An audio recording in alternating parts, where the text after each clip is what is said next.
مراد على مدار. هدى. تشرفت. طلبت تشوفني. أول شي حابب إني أعزيكي. شكرا إلك. يلي صاير معك كأنه بيخصني.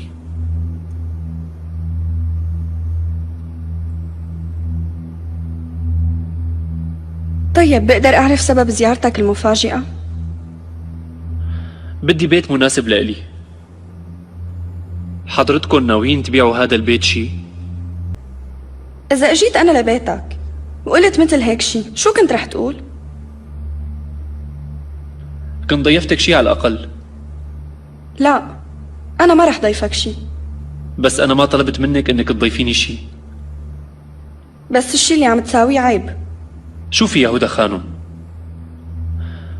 بلشت كلامي وقلت لك إني بعزيكي على مصابك، بس حضرتك قاطعتيني وقلتي لي شو بدك، وهذا هو عيبك الأول.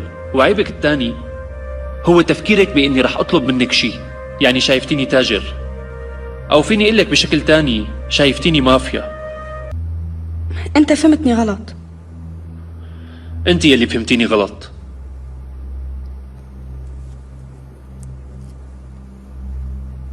هذا رقم تليفوني.